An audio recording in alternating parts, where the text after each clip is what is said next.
Hey,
what is up, everybody? Welcome inside the Guilty as Charged podcast, coming to you live the Sunday before the 2022 NFL Draft. My name is Steven. I am your host for our final mock draft episode. It's going to be a lot of fun tonight. And joining me, as always, are my guys, Tyler and Alex. Tyler, we'll start with you, man. How are you doing tonight? I'm doing very well. Athir, if I'm saying your name right, I apologize, but or wrong, I apologize. He says he's excited about the show today. I am too. This sounds fun. I can't wait to, change things up, have 30 different prospects selected, talk about different things. It's going to be fun. We're almost there. Yeah, it's going to be a lot of fun. I have to give credit to the stock exchange guys. I got this idea from them. So going to be a fun one. We'll explain everything that's going down in a second here. So Alex is here as well. Alex, how you doing, man? Doing good. Excited to draft wide receivers. Alex is going to draft 3 receivers tonight. It's going to be fantastic. So, so this is our last mock draft episode, and we'll kind of run through it, as we go, as people are continuing to tune in here. So people who come in late kind of know what's going on. So basically, the 3 of us each have a mock draft simulator open and ready to go on the NFL mock draft database website. Wow, Mama Shun with the super chat from That's Hawaii. So rich, sending me $100 super chat while she's in Hawaii. Jeez, Mom, that's pretty rich of you. That's nice. I wish I were in Hawaii right now. But yeah, so the 3 of us are using the NFL mock draft database. We've done the Draft Network, we've done Pro Football Focus. So obviously the idea here in general is to get kind of different players in different mock drafts and see how they feel about them. So we have a Google sheet that we will be sharing as each of us make our selections. And basically the only rule here is that none of us can pick a player who someone else has already picked. So for example, if Tyler were to pick Chris Olave, that means that Alex would not be able to pick Chris Olave when it came to be his turn. So going to be a fun one. This is going to be essentially 30 different players that we each select, and it's going to be a lot of fun as we go through it. And as always, we are going to snake the draft order. So Tyler is going to go first, and then me, and then Alex will get to make the first selection of pick 79, and then me, and then Tyler, and so on and so forth. So going to be a lot of fun, going to be a lot of debates. That being said, let's get right into it. Tyler, if you could please share the sheet, and you can all 3 of us will start our selections or our mock draft simulations at the same time. So let's get those started, and then Tyler, take us through your simulation as you go through. Okay, yeah, definitely a lot of honor system here, but happy I get to go first. Whatever happens, I almost hope I want to take a wide receiver at 17, just so Alex basically can't. But we'll see who shows up. Okay, so yeah, honor system here. You can't see my mock. Jameson Williams is gone. Chris Olave is gone. Garrett Wilson is gone, and Drake London is gone. So all the receivers are gone. So I'm not taking a receiver. I really did think about playing it like almost too smart here, where it's like, you know what, I'm gonna go with Dax Hill, and I even think Steven might do that because he's a good pick, good player first off. And I think that he will do exactly what they want to do with Derwin James, which is unlock him. And you can play him anywhere, all that sort of good stuff. I really wanted to go that direction. But to me, there's no better right tackle in this draft than Trevor. No, there's no better right tackle in this draft than Matt Filer. So I'm kicking Matt Filer out to right tackle, and I am doing the obvious, very easy choice to me. That is Zion Johnson at 17. I'm not watching Steven right now, but I'm fairly confident he's not happy with me taking Zion Johnson from him. But I'm happy I got to go first. I did go corner last time when I went first, and I would have gone Andrew Booth, but to me, we've sorted that out with the J.C. Jackson. To me, Zion Johnson, left guard. You now have Brendan Hymus, but that solves your depth later on. I don't have to find a guy in round 4, round 5 to play guard or backup swing guard, I guess. So to me, I'm going with Zion Johnson. Matt Filer's your right tackle. If you have to pay Matt Filer more money, go for it. But to me, this was somewhat easy. I get arguably the best player on the board, certainly the most valuable, clean prospect, clean player. I'm going with Johnson, play left guard. Man, I hate you, but I figured that was happening, so it's all good. Yeah, I think that's obviously a scenario that we've talked a lot about today or throughout this draft process, excuse me. It's a decision that I would be very in favor of because you get just simply the best 5 players out there.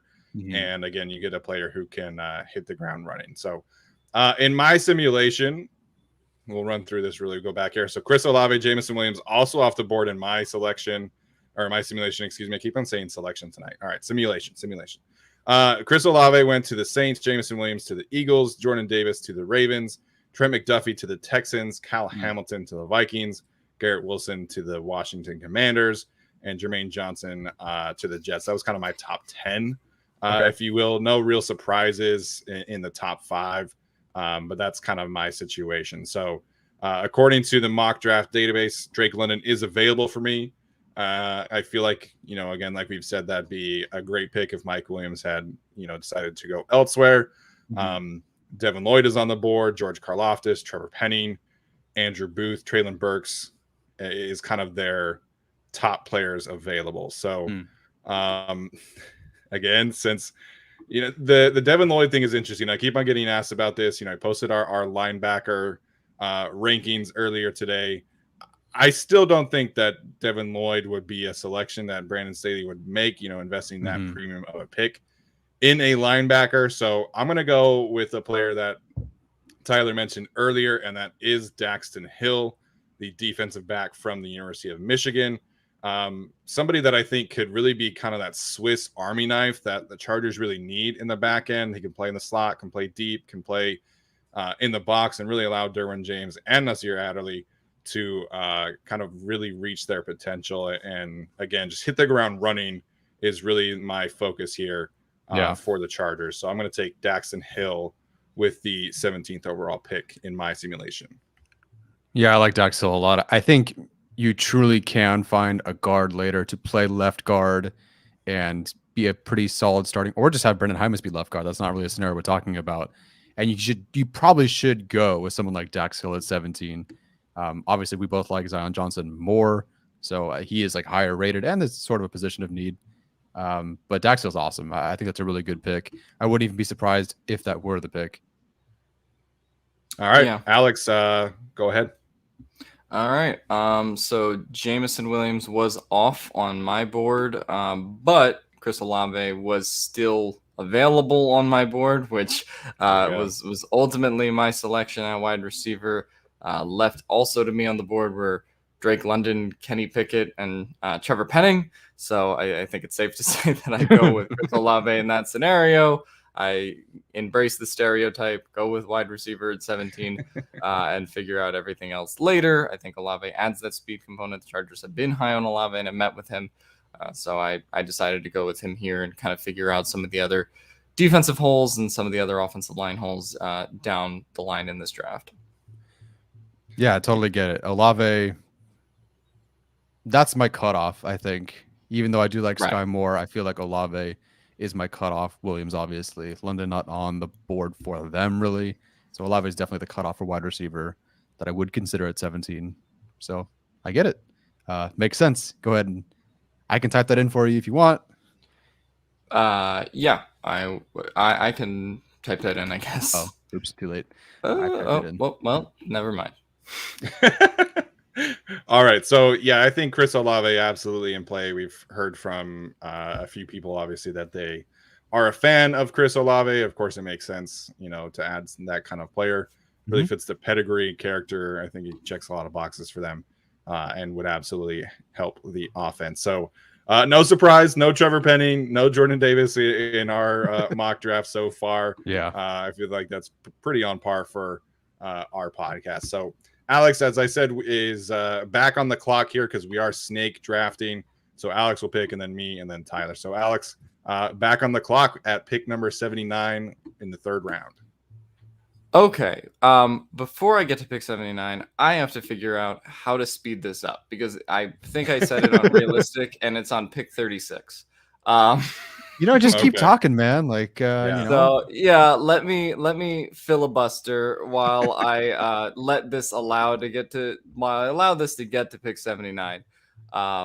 But there are a couple options that I think are interesting here because I went wide receiver in round one.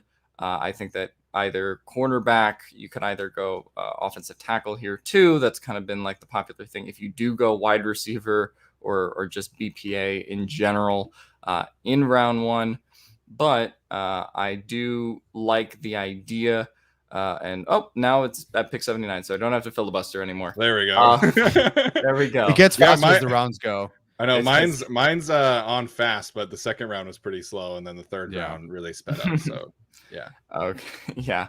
So available to me is a prospect that I like. We've talked about the Cincinnati guys as a whole. No, I will not be going with Jerome Ford. I will be going with cornerback Kobe Bryant. I do think that here he fits the value that the Chargers need, fits the kind of cornerback that they want to kind of like grow and develop in their system as well, and addresses that need. If you don't go Andrew Booth in the first round, if you don't go with someone that can kind of embrace that position, we know that Staley will be aggressive with cornerback in this draft quite a bit.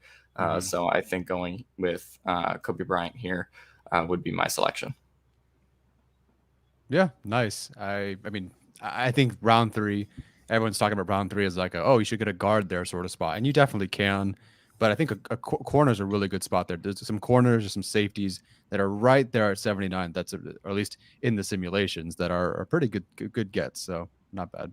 I'm not a huge Kobe Bryant fan, but that's right. I forgot you're not. I think he's again another hit the ground running kind of cornerback prospect. Be an immediate contributor.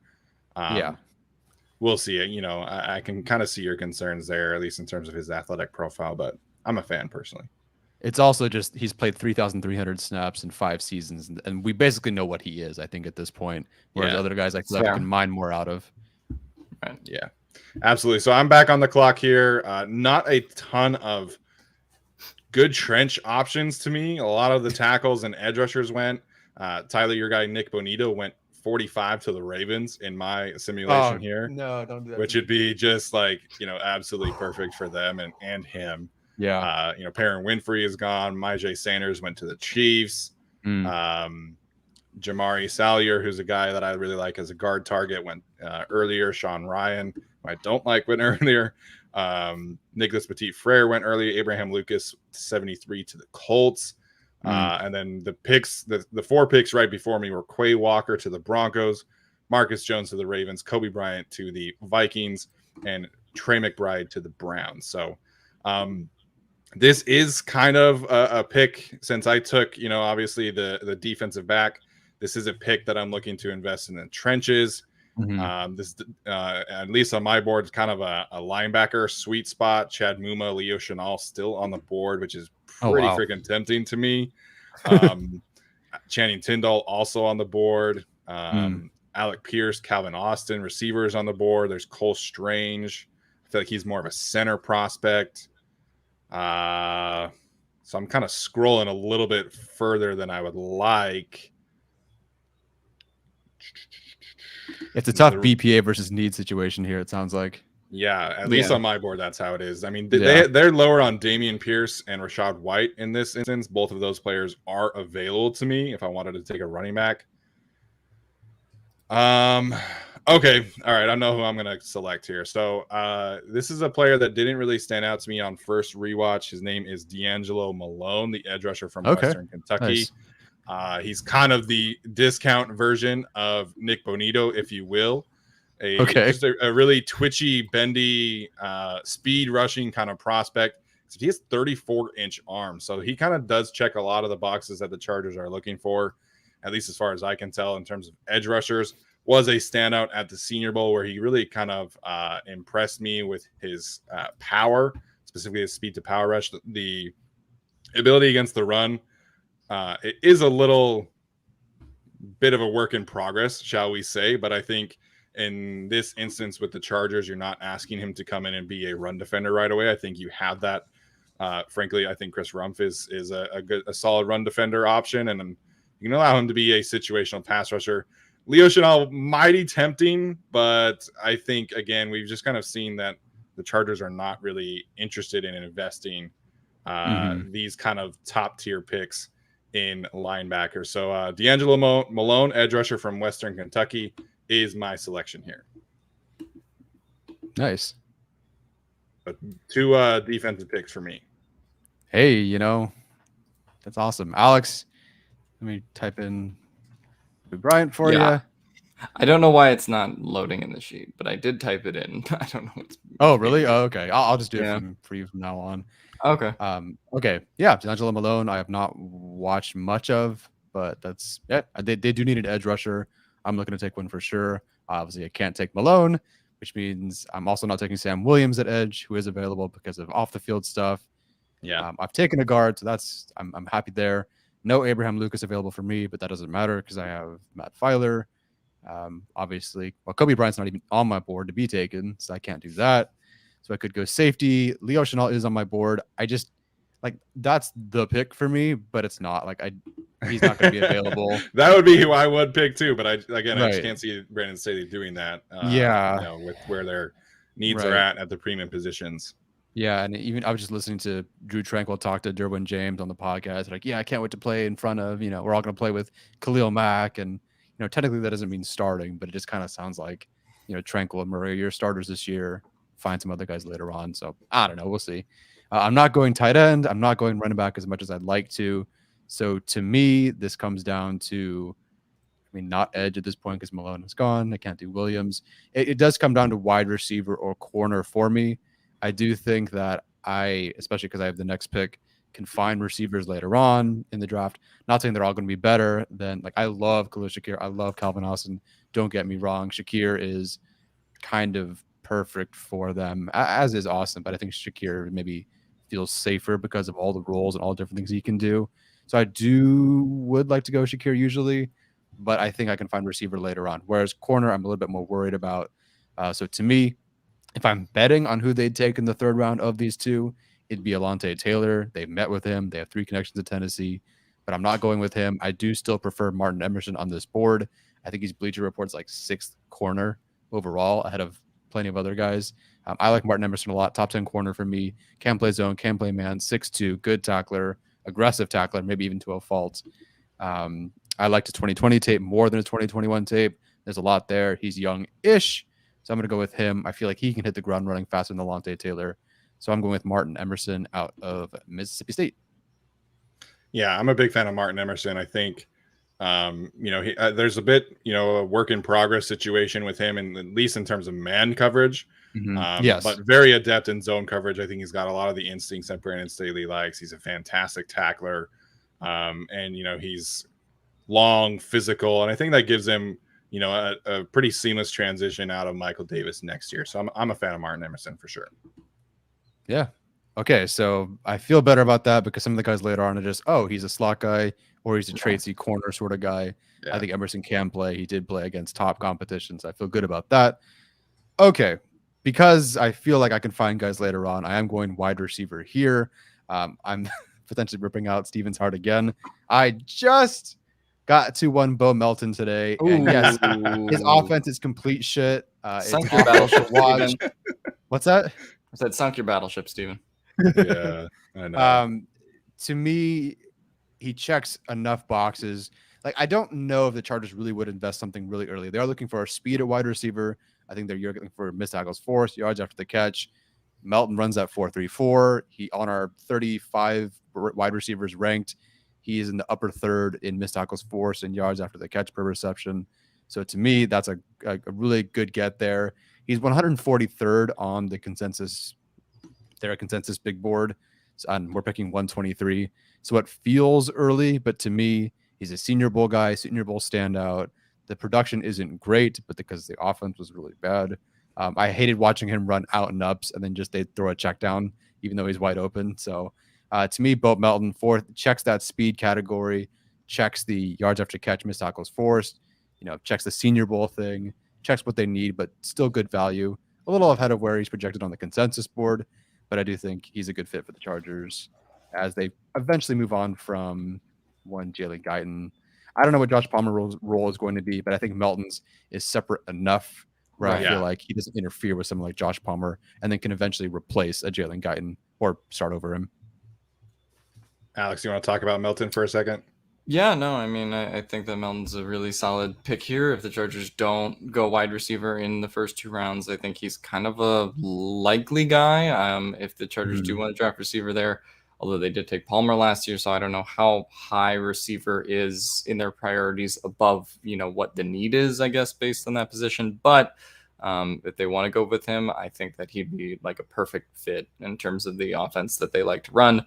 Has one of the most creative route trees kind of in the draft and has the speed to kind of back it up on routes too. So I think that, he's one of the reasons that you can wait for a receiver if you don't want to go with Jameson Williams or Chris Olave or someone in the 3rd round per se. Yeah, I think it's pretty clear where I stand up on Melton. He's in my top 10. I really like him a lot. And I think he is really a fantastic option for the Chargers. And I don't know if Craig is in here, but Craig and a bunch of other people have pointed out that, Bo Melton was a high 4-star recruit. He could have gone to Ohio State. He could have gone to all these other places and really probably would have been a much higher draft pick if he had. But his parents went to Rutgers and he wanted to, continue that family legacy. So, again, really just checks a lot of boxes for the Chargers. All right. So I'm back on the clock here in the 4th round, pick 123. This apparently, according to the mock draft database, this is kind of a sweet spot for running back. Still Rachaad White. Don't you do that to me. Don't you do that. You know what? Oh. Well, if you take Melton, I'm not going to take a running back. White. I'm not taking a running back. Don't worry. Because I do not have anybody to block for these running backs right now because I have taken Daxton Hill and D'Angelo Malone. So I need to take an offensive lineman here. A few guys that I was interested in have kind of gone off the board. Luke Gadecki is somebody that I think makes a lot of sense for them. He went off the board. Luke Fortner, who could play center guard, off the board. Unfortunately, Marquise Hayes. Guess where he went, Tyler, in my simulation? He didn't go to the Chiefs, did he? No, he went to the Ravens too. Oh, of course. All your guys go to the Ravens every year. Going to turn into live simulations every year. So Rasheed Walker also went right before me to the Colts. So apparently the Colts taking all the offensive tackles in here. So, Kellen Diesch is on the board, the offensive tackle from Arizona State. He's kind of been a common selection here for the Chargers. I'm not the biggest fan of him after revisiting him. He's 6'7", only has 32-inch arms, which really doesn't make a whole lot of sense to my brain. And really, he's very light for an offensive tackle, despite being a 5th-year senior at Arizona State before transferring from Texas A&M. So there's some pad level issues there and leverage issues that I'm not the biggest fan of. So this is a player the player I am going to take here is somebody that I'm really high on, at least in terms of, coming in and really being a Zion Johnson light in the sense where he could play guard, maybe play tackle in a pinch. He could be a center of the future. And that is Zach Tom from Wake Forest. So I've drawn some Rashawn Slater comparisons as well in terms of being a technician, in terms of being really just a seamless player. He's not as high end of an athlete as Rashawn Slater, but I don't love the starting options available to me at offensive line. So I think he probably is a guard right away. Again, has that center flexibility later on. So I'll take him. I'll start him at one of the guard spots. I'm also kicking, Matt Filer to right tackle in this situation. Maybe Zach Tom could start there if things go well. But yeah, Zach Tom's going to be my pick for me here. Mm-hmm. Nice. Yeah, no, I think that makes a lot of sense if you do want to go interior offensive lineman or offensive tackle with these picks. If you do go to defensive picks like Steven did, or if you go one offensive, one defensive pick that's not offensive line like I did, I will also be going with an offensive lineman with my 123rd pick, and that will be Max Mitchell from Louisiana, who is on the board. I feel like he kind of fits their scenario that they might go through anyway, because he might not be expected to start immediately from day one if the team does sign someone like Riley Rife, someone in free agency who is available to them to kind of like be there for this year and then kind of hold the fort down. And then maybe later in the year or later next year, that's kind of when you're starting Max Mitchell alongside the offensive line. So he is a bit of a developmental prospect. We've talked about him a lot before, but I think the potential there and, just the jump he's making this year might be a little hard, but I think he has the appropriate length and tools and skill set to be able to be an offensive tackle in the league for a very long time. So that's why I'll go with Max Mitchell. No, that's a really good pick. If he had been on the board for me, then that would have been my selection as well. So I like Max Mitchell. I think he's really a perfect projection, at least in terms of, a day 3 potential right tackle for the Chargers. Fits what they want to a T. He did a lot of outside zone, inside zone duo run action for the for Louisiana in college. He's played guard, he's played tackle. He shined at the Senior Bowl where he took a lot of reps at right tackle as well. So yeah, Chargers were active at his pro day. Apparently, they've met with him at least there and at the Senior Bowl. So I think he certainly checks a lot of boxes there. Yeah, good call. Duke Manyweather loves him. Really? Okay. Yeah, he picked him as one of his 6 starters or players for interesting. Offensive line. So, doesn't consider him like a first round, second round pick by any means, but certainly a guy that can develop really, really well. They really like Max Mitchell. Yeah. No, I think there's Brett a lot Coleman of apparently has Zach Tom in the second tier of tackles. Okay.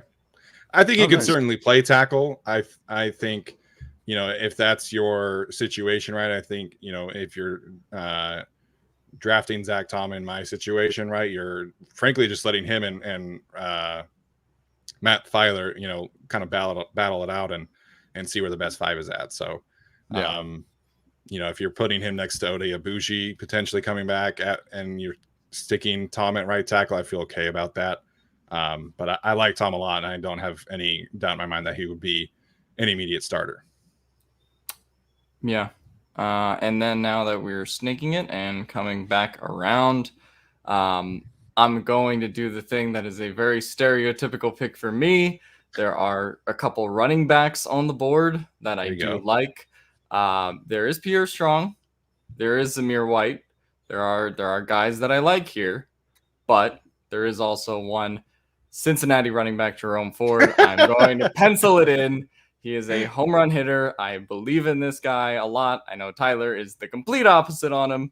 I don't care. I think this team's running back need is fairly big considering the guys that they have behind Austin Eckler. And I think the 5th round is a nice intermediary between, obviously not picking him too early in the 3rd round or not picking, someone too late that you don't really believe in, maybe later on in the draft or an undrafted free agent. So I will go with Jerome Ford here. I think he would add a lot behind Austin Eckler and would immediately supplant someone like Larry Roundtree or Joshua Kelly. So I think that he would be a great fit in this running back room. Yeah, good call there. Again, not complete opposite. He's 7th on my rankings, I think. But but this is where I'm glad he's here. If he's here, 4th, 5th round, I would totally get it. 5th round, couldn't ask for much better than that, honestly. Like, that is a great spot for really any running back, but Jerome Ford sounds great here.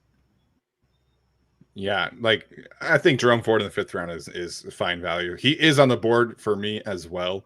Of course, I will not be taking him. I'm bummed out in my simulation because Braxton Jones, the offensive tackle from Southern Utah, went right before me, 2 picks in front of me to the New England Patriots at 158. So He's somebody that I really, really liked after revisiting him again today and getting some more game tape on my hands. And fellow Utah, of course, grew up in. He went to Murray High School. I went to Cottonwood High School. For those who are familiar with the area, but I think he does check a lot of boxes for them. And I think physical profile. He's 6'5". He has 35-inch arms. He tested very, very well. I think he's in the 85th percentile on the RAS website. So I'm a little bummed about that. I was hoping to go back-to-back offensive line picks in this situation with the 2 picks that I made firsthand. So the offensive tackle board is really not to my liking at this point. I mean, there's Andrew Stuber, who I'm not a big fan of at all. There's Cordero Bolson, who I'm not confident that he's a true tackle. So I'm going to go with a different area here. I'm looking potentially at corner, maybe Damari Mathis, maybe a Kaylan Barnes, who the Chargers have met with. I'm not crazy about Barnes' film, but the dude is a physical freak. I already took a safety, so I'm not going back there.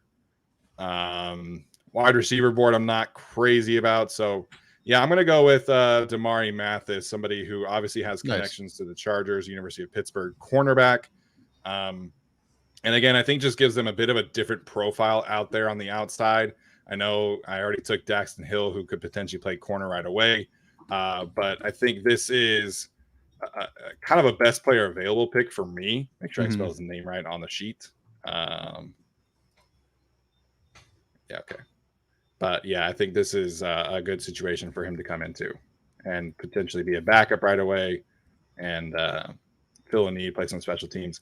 Apparently, the man had like a 42-inch vertical jump, which is just kind of crazy. But yeah, I'm a big fan of his. And I know Thomas is as well. Ed asking about Joshua Williams. He went a few picks before me as well. He's somebody that I would consider as well. But yeah, I'm happy with Damari Mathis in the 5th round. And you said he was a Senior Bowl guy, right? I haven't watched him yet, but he was, yeah, somebody who really I think has that. He played exclusively like outside in college, but he went down to the Senior Bowl. He played inside. He played a little bit of safety, so he does have that flexibility, I think. And you know, the thing with him, he's kind of similar to Derek Stingley, where his best film was probably in 2019. He got hurt in 2020, missed that season. He was good in 2021, so it wasn't, you know, as big of a perceived drop off. But in 2019, you know, he was getting like legitimate, you know, best corner in the ACC kind of talk, despite the guys on Clemson. So Damari Mathis, I think it would be a good pick here. I did type it in. I'm not sure if it's showing up there. No, it's not, but I will. Is it showing up on our stream? It looks like it's just really slowly loading. Yeah, I'm just trying to type it. So is it RRI or? Yeah, RRI. There you go. All right, I'm typing everybody's in. I don't know why it stopped. Hey man, I tried. I don't know if it was just being slow, but I did type it in on my screen. Yeah. Okay. All good. Alrighty. I am next. Okay. So I need at this point an edge rusher. I thought about Alex Wright earlier on, but at this point I'm kind of stuck with only guys that I am aware of. And one of them is Amari Barno. I'm going to go with him. If I want to win a track meet, I would definitely go with him because, or at least in terms of edge rushers, you know, there is part of that helps, you know, working across the field, triggering downhill, some sort of quarterback, QB spy sort of role. But to me, he fits the profile of what they want, 34-inch arms, obviously tested very well. I would have sort of preferred an Alex Wright to be more of a physical presence than a Chris Rumph, who I think could be, although he is bulking up, maybe more of a speedy slice, you know, bender, maybe sort of guy. Wright is very limited, but he's not on the board. So I'm going to go with Amari Barno here. He's 151st on their big board. So I'm getting at 160. I don't hate that. So going with Barno here, the Chargers have met with him. So I've got my edge. It's probably like the last edge I'm even aware of until we get to some really, really, I don't know who you are's later on, but I like Barno, and here in the 5th round works for me. He does have a 3rd round grade for me, but it's basically because he is a freak tester. Yeah. He, I think he went to the Senior Bowl, right? I want to say yes. Just out of curiosity, what other edge rushers were there for your simulation? Michael Clemens, Tyreek Smith, Christopher Allen, Jeffrey Gunter. And Jeffrey Gunter, I think, could fit what they're looking for as well.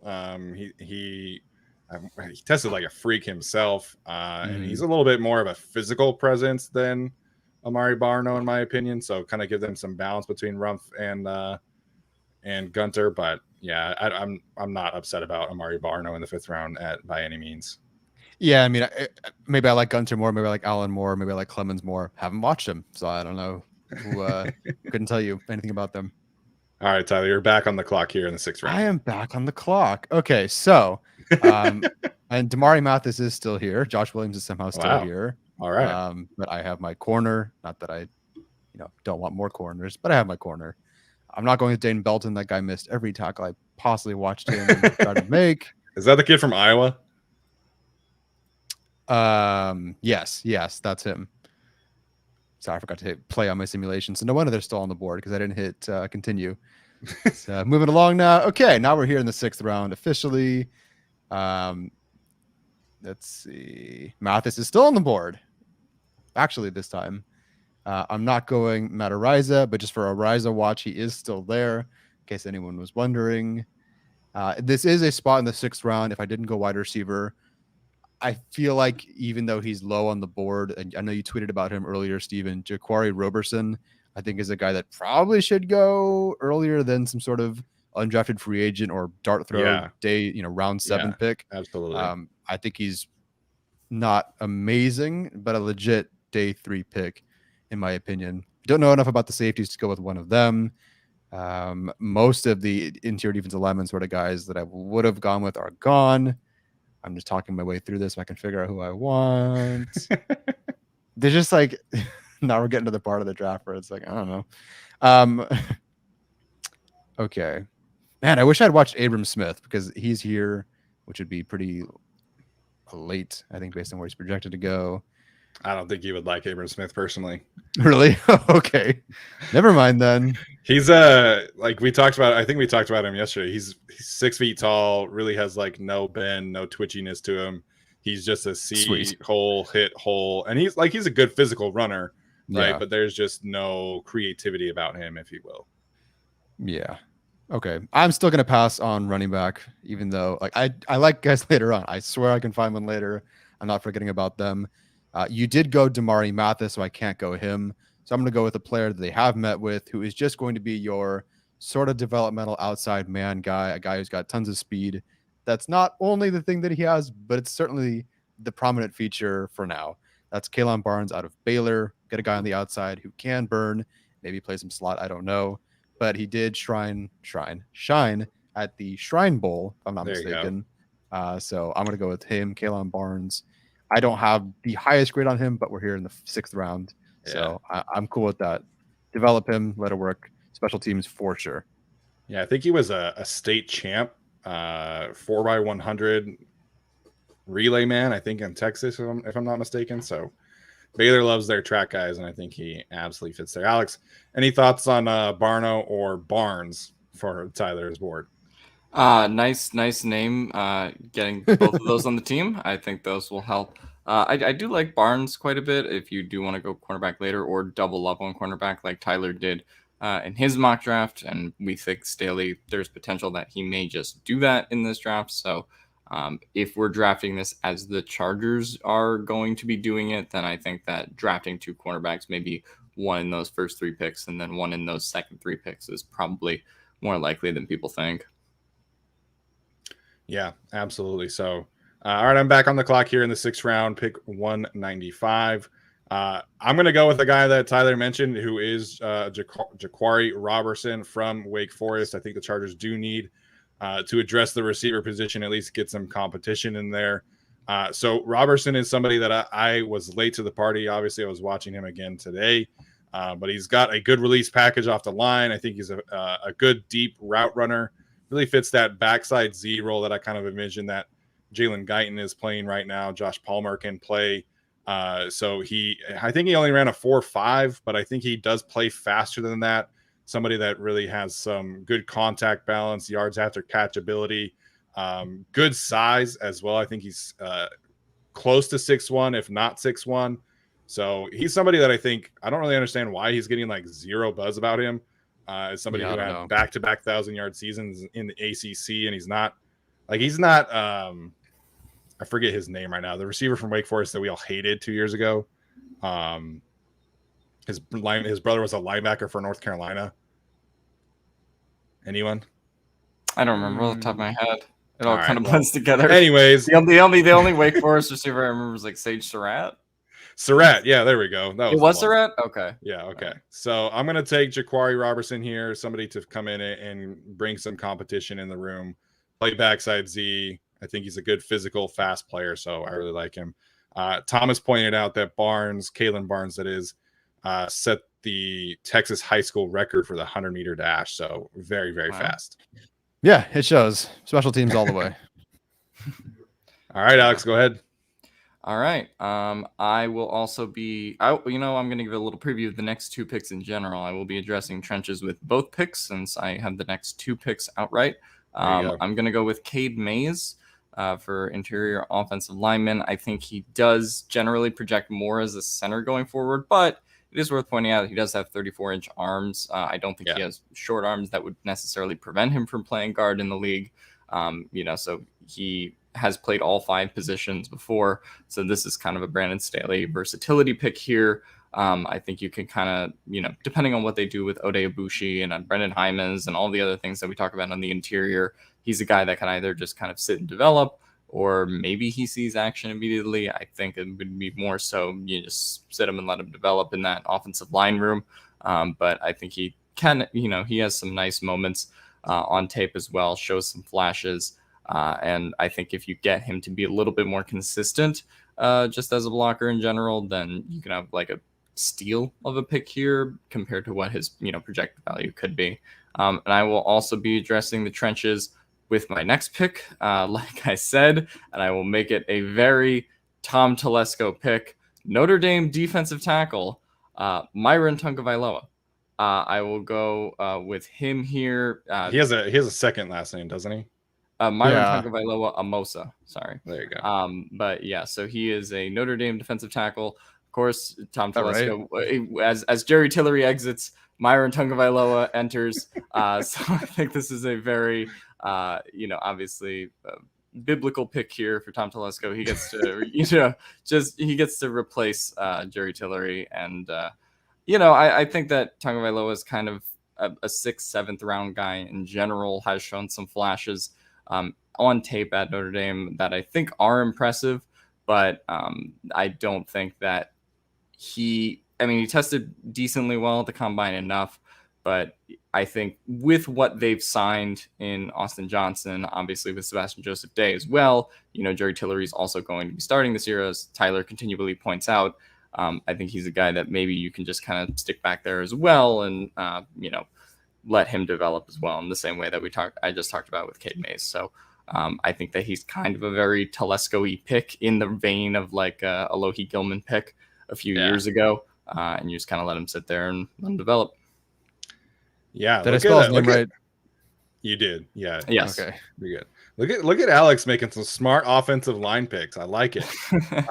No, Cade Mays is a good player, man. He played right tackle at Tennessee. He was a guard for Georgia. So checks a lot of boxes for Brandon Staley, of course, who loves Georgia, has a connection to University of Tennessee, through Derek Ansley. So I think he probably is a guard center. He played both of those spots at the Senior Bowl. Again, another box checking for the Chargers. So actually kind of gave me some Matt Filer vibes when I was watching him on tape. So take that for what it's worth. So all right. As for Myron, I like him. He's a fine, 6th or 7th defensive tackle. The Chargers have so many of these day 4, day 3 picks that they can, take somebody like him, high character guy. Yeah. Of course, I hate kind of saying that out the gate as for a player because it generally means that they're not good. But he played he showed some good flashes at the Shrine Bowl, and somebody I've seen some clips of him doing well there. So I think it's a fine pick. Yeah, I've not watched Myron Tagovailoa Amosa. Have watched Cade Mays. Liked Cade Mays a lot, and I actually a video coming out tomorrow for some later guys in the draft. Cade Mays was going to be one of them. I did mention him along with, oh gosh, who was it? I already forget who it was. but I mentioned Cade Mays, and then I clipped out. I was trying to find plays for him on Twitter just to have some people to watch, and I came across all the Senior Bowl stuff. This dude got absolutely worked at the Senior Bowl. I didn't realize that was the case because I didn't watch it, and I really like him as he played right tackle, coming in as a right guard, hard to move in the run game. And then I watched the Senior Bowl stuff. And I'm like, I actually clipped that entire segment out of my video because I didn't want to talk about him. He got bull rushed at the Senior Bowl quite a bit, and then that's probably why he's not moving into like the 4th, 5th round, and why he's probably going to stick around the 6th or 7th. But I still like the potential's there for sure.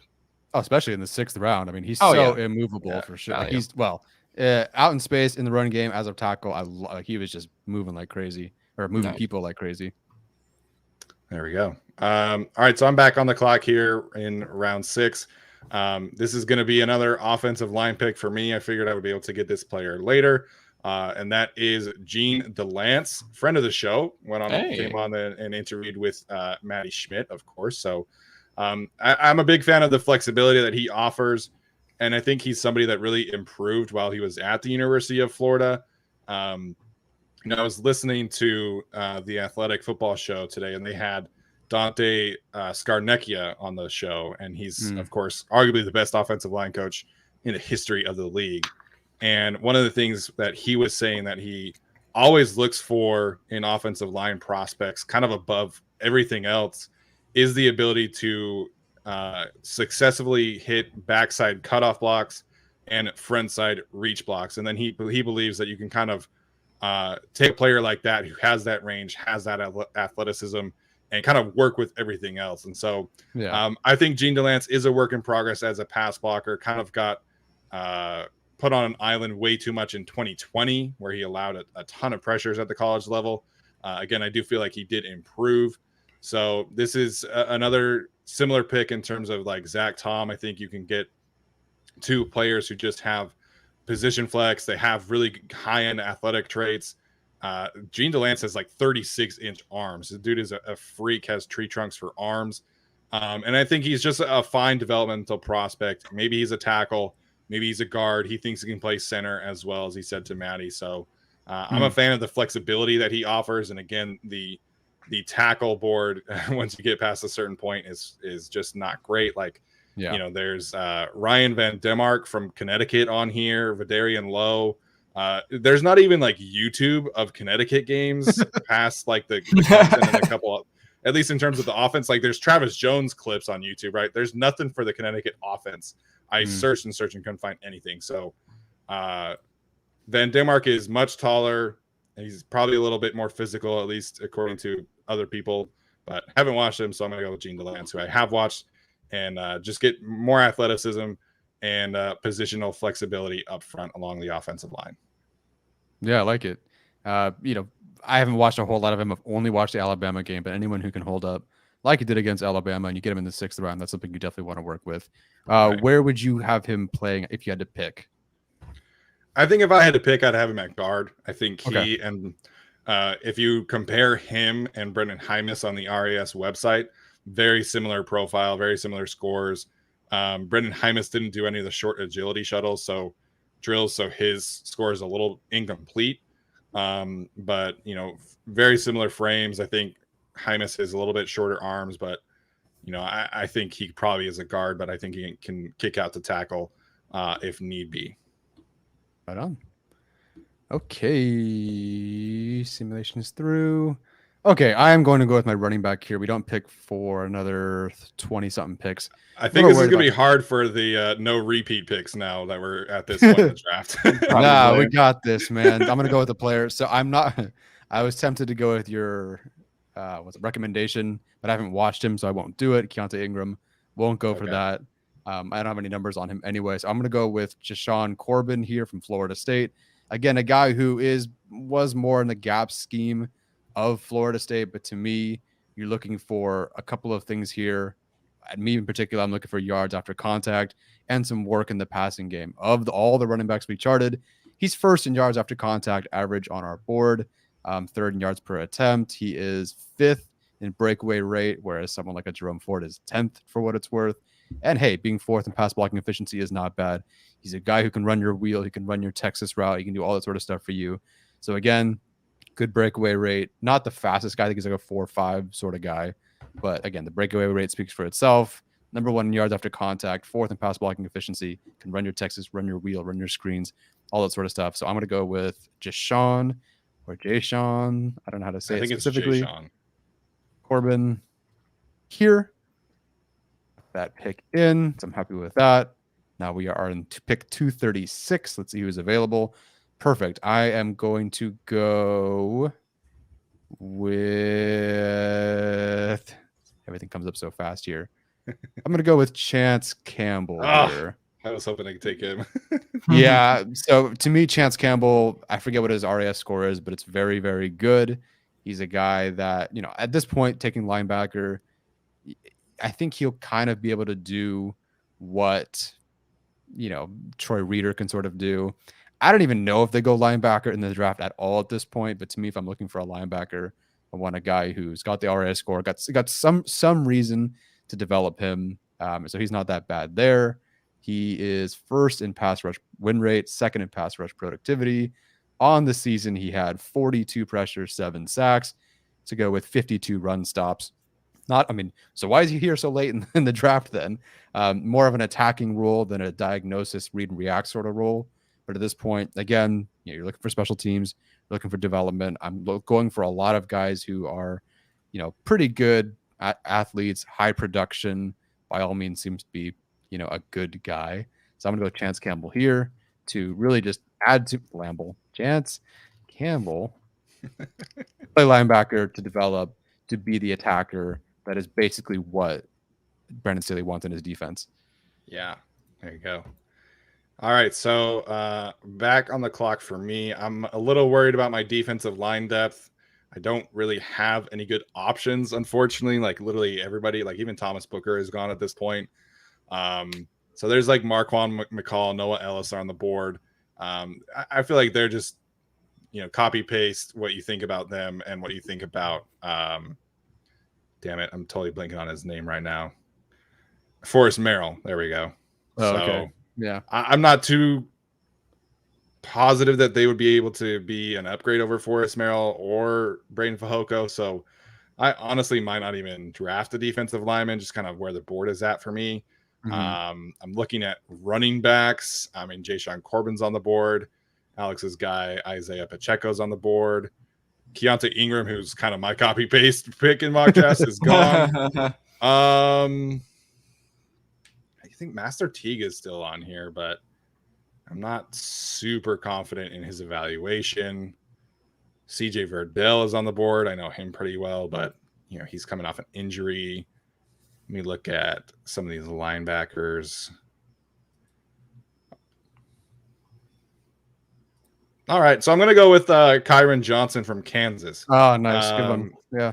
He, to me, like he's a little light. I think he's only 230 pounds. He played edge rusher for Kansas, but just a physical freak that I think could play off the ball, can rush the passer from time to time. He's that undersized linebacker that bull rushed Trevor Penny at the Senior Bowl. So that's kind of a theme of mine. If you can kick Trevor Penny's ass, I'm kind of a fan of yours. So I do think he has some position flex.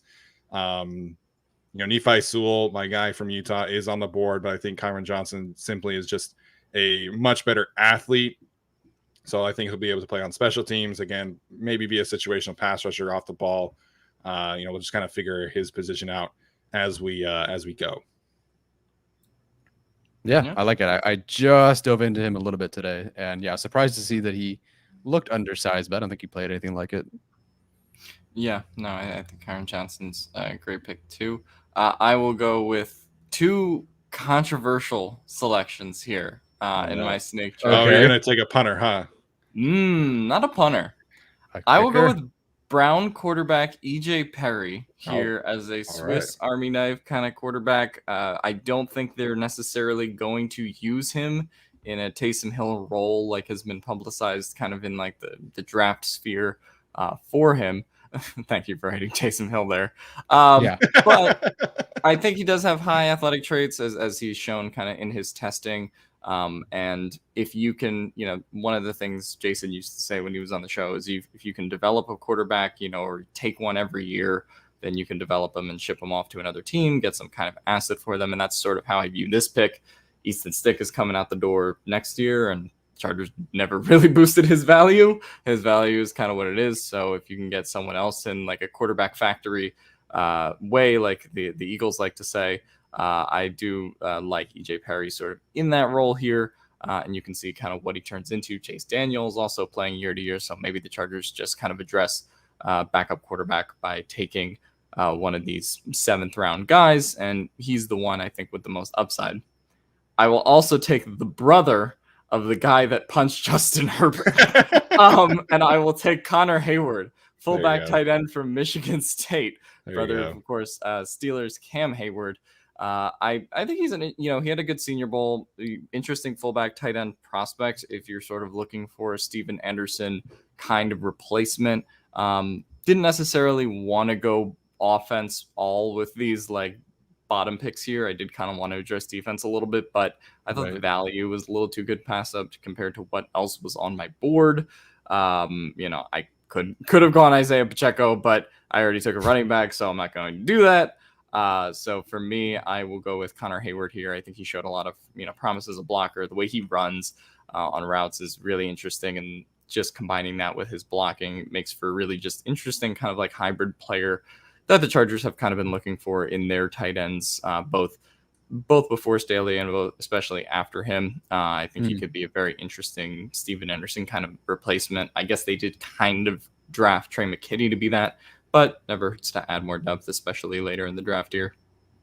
Yeah, and I don't think I think people are assuming that Trey McKitty is the replacement, and he could be, but we don't actually know that. So I think adding another tight end is a good call. Yep. Yeah, so I'm back here. I'm struggling with where I want to go here, and like this is usually like a Keontae Ingram copy and paste selection for me. He's off the board.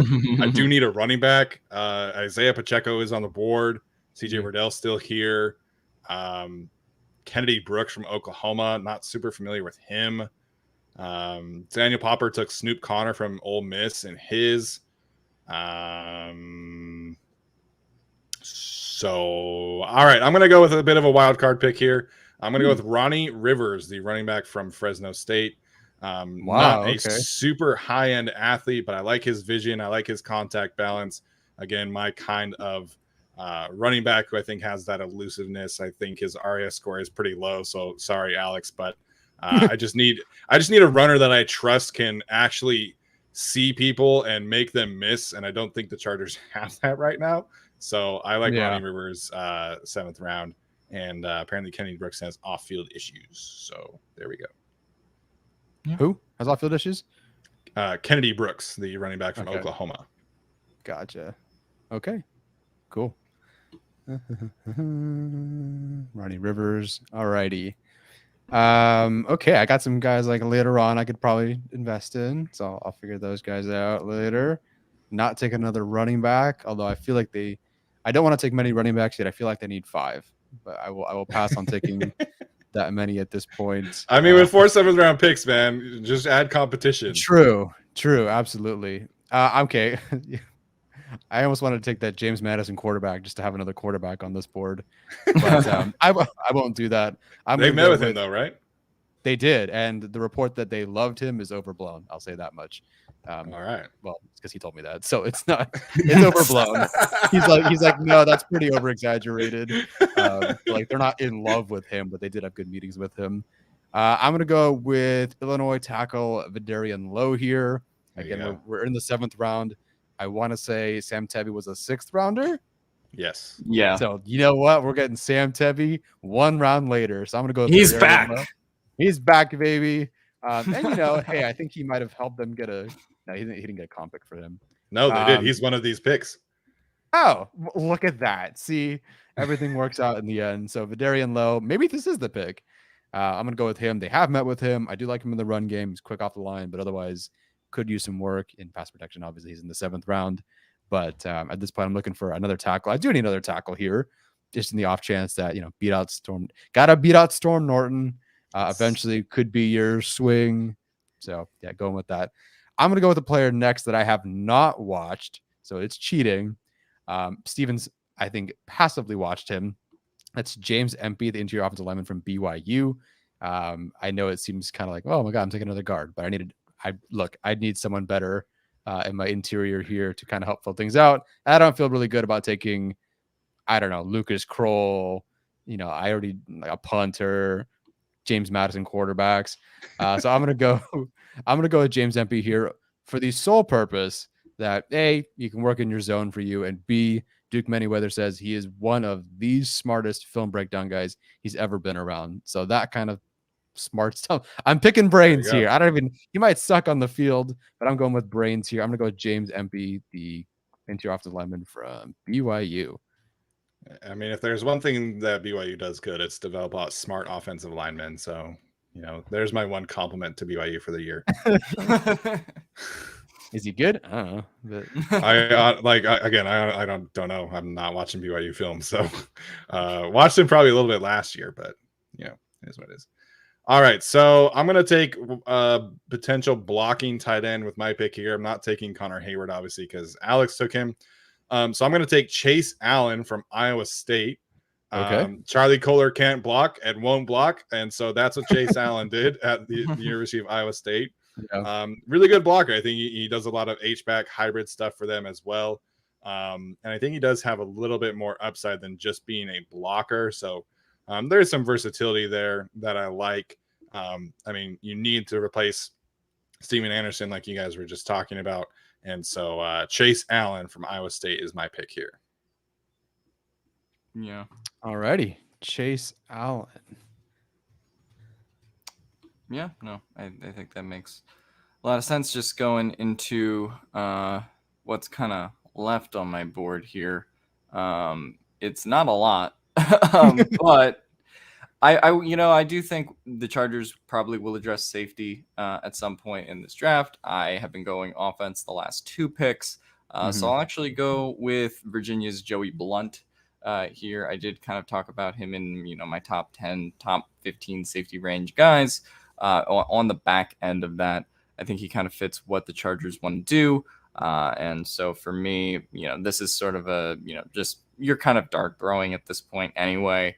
But out of the, 7th round guys, I think that he would make a lot of sense. I was going to then go Vidarian Lowe with the next pick, but now he's off the board. So there's not really a super easy pick to make here. All right, I'm gonna do a little bit of a guilty pleasure thing here. I'm gonna go 2 running backs in the draft. I'm going to take Isaiah Pacheco as the 260th overall pick. I took Jerome Ford earlier. I'm taking my guys, and I will take Isaiah Pacheco here.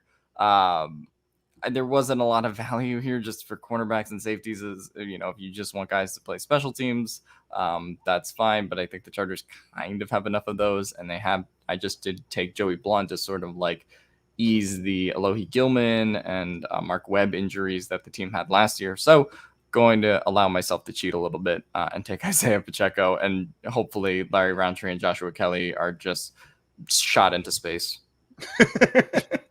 That's one way to do it. I know NFL Mock Draft Database does have his first name spelled like that. That is correct, right? Yes. Okay. Just making sure. What a weird way to spell Isaiah. All right. So I'm going to wrap it up here with my board. I'm going to take a punter. I'm not taking Matt O'Reilly.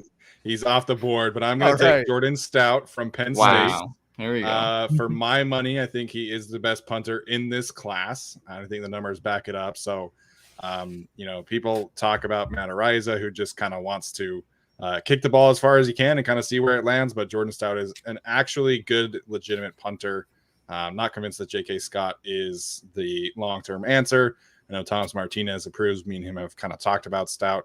Ryan Stonehouse from Colorado State also on the board for me here. So I was probably going to plan on taking a punter anyway. Again, not crazy about the defensive line board for me again at this spot. But I'll take a punter here, long-term punter and lock it up and, bring some competition in for J.K. Scott. Right on. I believe you. I've heard him and Ariza, so it's a name I recognize. No other and punters exist. Just I think yes. Ryan pretty much. Stonehouse went to like modern day too. So, Oh. you know, Tom Telesco likes those local kids. So I think Stonehouse could potentially be a fit as well. Stonehouse also has better statistics than Matt Ariza on Pro Football Focus. So just throwing that out there. So Ariza is just the name we all remember from some highlights, and then He's just like I think he's a good punter. I really do. But he is obsessed with just kicking the ball as far as possible. And then what happens is that he outkicks his coverage, or it's just a lot of touchbacks. So he needs some technique refinement. That's my punter talk. I think Jordan Stout is an actually refined punter. That's my and whole so I like Stout a lot. right on. A lot for a punter. It's relative, of course. You know what I mean? Yes, for your last pick in the draft out of 10. Yes, you like him a lot. Okay, sounds good. I'll close this thing out. I'm going to go with the project. The Chargers are totally fine with going projects at tight end. So I'm going to go with Armani Rogers. There you go. The quarterback / tight end. Because apparently there's no film of him ever playing tight end. This guy is a quarterback. Yeah, he went to the Shrine Bowl, converted to quarterback or to tight end, and was dusting everybody. So apparently there's some sort of crazy physical specimen out there who was a quarterback who's now playing tight end. Couldn't tell you whether he's good or not at that position, but apparently he was like one of the guys standing out at the Shrine Bowl for sure. So there's my project. Not that Donald Parham was as much of a project, but they definitely took a random chance on him and that worked out. I think someone like Rogers here is a thing. Yeah, Rogers was, I think he's like third on the RAS website for the tight ends this year. So, you know, dart throws are always fun in the 7th round. Hey, man, got to do what you got to do. Look at all this punter talk in the chat. All of a sudden, it just lit up.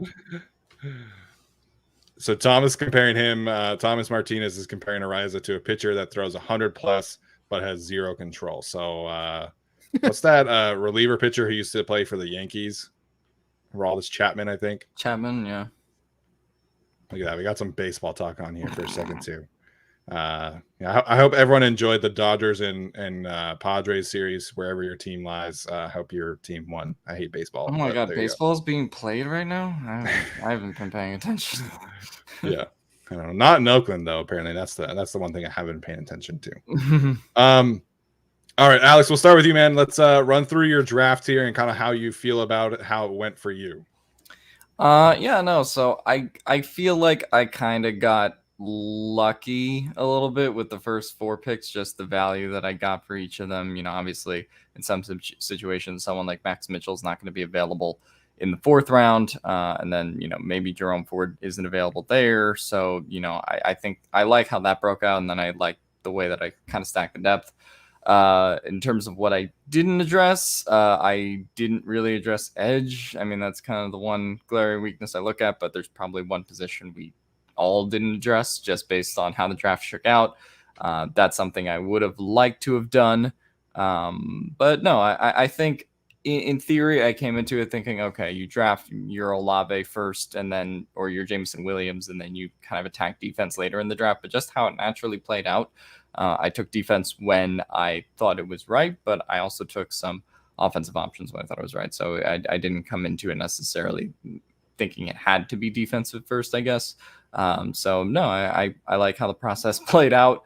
And I like that I didn't get, my battleship sunk by anybody or players that I was about to pick, much like Steven got Bo Melton stripped away from him in round 4. So I'm happy that didn't happen to me.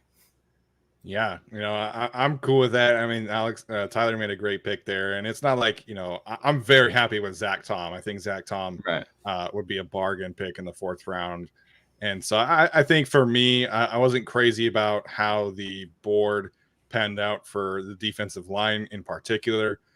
Every time I went to look there, in like the 5th round, Oyema Uzurike went right before Damari Mathis. And then in the 6th round, Eric Johnson, who they've met with from Missouri State, went right before me. So defensive line, definitely a concern for me in this regard. But I mean, it's not like the cupboard is completely bare and we all think that the 3 starters are kind of set. Then you have Brain Fajoko, Joe Gaziano. So maybe you bring in a veteran after that. But I feel good, man. I like Daxton Hill a lot. I think he can kind of be that chess piece on defense and really open up things for Derwin James and Nasir Adderley. D'Angelo Malone, I know he's kind of a dark horse. Like there were some people in the chat like, who the hell is D'Angelo Malone? It's like, like the edge rusher run is real, man. This is a deep edge rusher class, and they are going to go very, very early. So that's probably the reach for me of my group here. But I believe in his traits. I believe in his film. I believe in his Senior Bowl process being borderline dominant down there. So I like him a lot. So I'm pleased with mine. Not pleased about running back or interior defensive line, but overall I'm happy with this group. Yeah, right on. I need to watch more Malone for sure. I definitely need to watch MB now that I've picked him. So I guess I'm stuck with that. To me, it was just BYU film, man. Yeah, I really can't wait. To me, it was all about finding players that were involved with the Chargers in some way. Some of it's like Martin Emerson, I don't think was. Johnson, I don't think were. But like Bill Melton Senior Bowl, a Barney Barno meeting, Kaylan Barnes meeting, that sort of thing. So, or just trying to find some sort of traits that worked for them. I would have loved to take an edge rusher in the third round at this point. Like the idea of having Chris Rump being edge 3, 4, whatever. Like I'm not a huge fan of. I would like to get someone better than Barno, but Barno in the 5th round I think works for me. And then just overall, just traits. Zion Johnson, high traits, RAS score sort of guy, good player. Martin Emerson, 6'2", outside boundary corner. Bo Melton, 4'3", Barno, high RAS. Barnes, high RAS. Corbin, after contact. Campbell, RAS production. So looking for guys that are both productive or have a ton of traits to work with. Again, would have liked edge earlier, but did the best we could with the board. And some of these guys, just like Sam Williams, is there every single time, but the off-field, the field stuff just makes it so hard because you can't take them.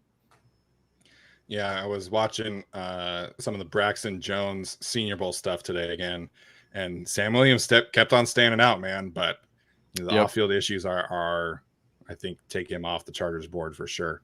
Interesting question to kind of wrap it up here. Teresa Papas, how many day one starters did each of us draft? So Alex, we'll start with you first. How many of your guys do you think are starters, or at least we'll expand it to like 20 snap contributor kind of players for you? Probably 2, and Chris Olave and Kobe Bryant. Ford would be a very instant contributor. Yeah, well, not about 20 snaps, but he would be a contributor. That counts. I think so. 3. Yeah, I think 3 realistically. It depends on how exactly they want to split the Roundtree, Kelly, Ford backfield in this scenario, and how much they believe in those 2 guys that they've taken in the previous drafts. But I would say 3, I guess, considering Olave, Bryant, and Ford. Yeah, so I think for me, obviously Daxton Hill would be that third safety. I think you'd play a ton. I think Brandon Staley considers that third safety a starter, so obviously him. D'Angelo Malone would be the third edge rusher, so again, instant contributor. Zach Tom would be a clear-cut starter for me. And then the rest, I think, would be depth guys. Maybe Mathis is that CB4, potentially starter in a pinch, but everybody else from there on out. Ronnie Rivers would obviously be my RB2 in this situation, so I guess you could count him. And then Jordan Stout, I think, could beat out J.K. Scott. So at least 3 for me, potentially 4 or 5, depending if Stout can beat out J.K. Scott or not. Yeah, definitely. It depends on what they feel about corner. Like, is Emerson going to beat out a guy making $10 million this year? I don't think so, but I do think he is going to be their, like, maybe next year starter. So Johnson this year for sure, obviously. I think Bo Melton should fit into that category. It depends, I guess, on what the rotation ends up being. If we're assuming he's beating out Jalen Guyton and it's kind of a Guyton-Palmer sort of mix, I think that counts. Barno, really, if you took an edge rusher, he's going to see the field because they just don't have any. I think Barno is someone that's going to be that. In a real world, I would love Corbin to be like RB3, change of pace sort of guy. I'd like for him to be RB2. I just don't think the Chargers will do that. So to me, it's really just Johnson, Melton, Barno. I doubt Emerson beats out Davis. Special teams, RB3, special teams, developmental, definitely a developmental sort of guy. So 3, I guess for sure-ish, and then depends on if Emerson wins something. Yeah, 3, if I guess. if EJ Perry and Armani Rogers play more than 20 snaps, we have severe problems. Yeah, man. But I think this is a really cool exercise. I'm glad that we did it like this because I mean, this is 30 names that not a lot of people are kind of talking about. So I think this was a very productive final mock draft for us. So if you're watching this, please let us know what you guys think. I see Alex getting some love in the mock draft comments. So let us know if you are listening to this. Please leave us a review or a rating, tweet us, whatever you guys want to know, and let us know your opinion on what we took. So that's going to do it for us today. Thank you so much for tuning in. We'll see you next time for our final pre-draft episode, and then we'll have you guys covered all weekend long once the Chargers are making their picks. So again, thanks for tuning in. We'll see you guys next time.